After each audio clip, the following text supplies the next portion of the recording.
Après avoir fait lumière, si je peux me permettre, sur le cinéma, Johan Carpedron, la semaine dernière, nous avait emmené en compagnie de la déléguée régionale de la commission du film de Bourgogne, Gaëlle Laurent, une rencontre que vous pouvez d'ailleurs retrouver et réécouter sur francebleu.fr, le site internet.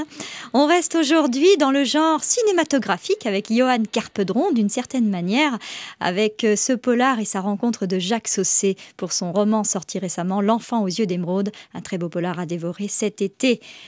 Chronique cinéma avec Johan Carpedron au travers de ce polar, c'est tout de suite. D'autant plus que cette année au Festival de Cannes, le cinéma de genre se fait de nouveau une large place, ce qui n'est pas pour me déplaire. Et il est vrai que le polar est un genre à part entière. Et à ce sujet, un livre paru aux éditions Taschen vient de sortir sur le film noir, une merveille de 600 pages. Mais c'est un autre livre qui est à l'honneur cette semaine dans Les gens d'ici, L'enfant aux yeux d'émeraude de Jacques Saussé. L'auteur y connaît qui est notre invité à l'occasion de la sortie de ce 8e roman et en dédicace ce samedi au magasin Cultura à Auxerre, non loin d'une enseigne de sport dont un rayon aurait de quoi le séduire, puisque Jacques Saussé a pratiqué le tir à l'arc de 1985 à 1995 avec un titre de champion de France à la clé. Qu'est-ce qui l'a amené à cette discipline, là aussi bien retranscrite à travers des personnages de la littérature? Cet homme est le plus habile tireur d'arc, l'archer le plus adroit qui soit dans toute la Suisse. À 100 pas, il n'a jamais manqué le but. Tant mieux. Plus il est remarquable et connu par ses talents, plus la punition sera terrible.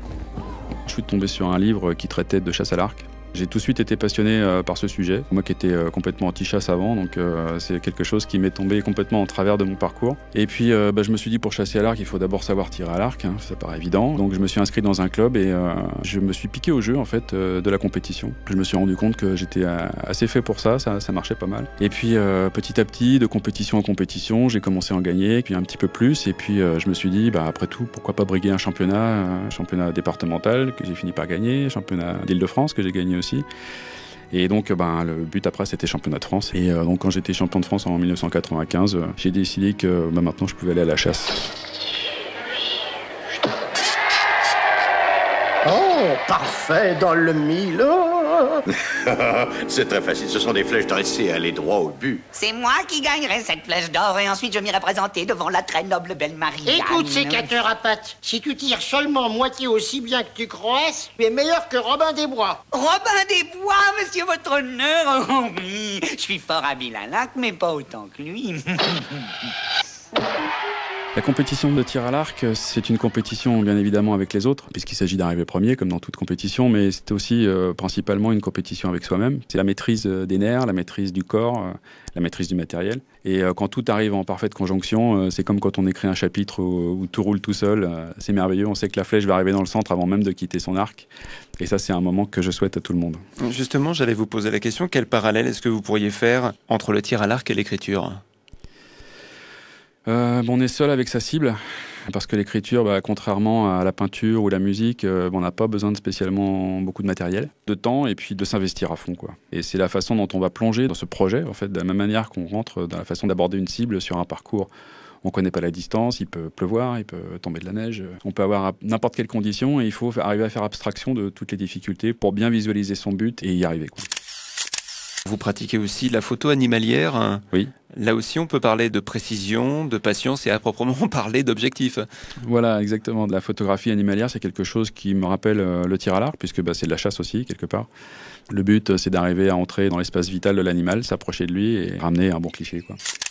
Arriver à approcher un chevreuil, c'est toujours compliqué. Il entend mieux que nous, il voit mieux que nous, il sent mieux que nous. Et donc, il faut essayer d'utiliser son intelligence et puis le décor. Arriver à masquer ses odeurs, le bruit qu'on fait en marchant dans les feuilles sèches. Il faut trouver le bon endroit pour que ce soit lui qui vienne à vous. On a plus de plaisir à se souvenir de la manière dont on a pris un cliché que de regarder le cliché lui-même. Oh, bien sûr, oui. Ouais. Moi, j'ai une photo de sanglier où j'étais allongé dans un chemin. Je l'avais entendu arriver. Je me suis allongé tout en bordure du chemin dans les feuilles. Et quand il est arrivé devant moi, j'ai vu qu'il était blessé. Il avait une patte qui saignait et quand il m'a vu, il aurait pu se passer n'importe quoi. Et en fait, il a fait demi-tour et c'est des photos qui restent gravées. Est-ce qu'il y a des moments où on renonce à appuyer sur le bouton parce qu'on se dit, là, je suis en train de vivre un truc magique?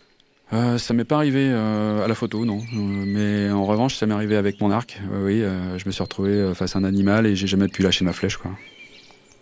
C'était trop beau. C'était trop beau.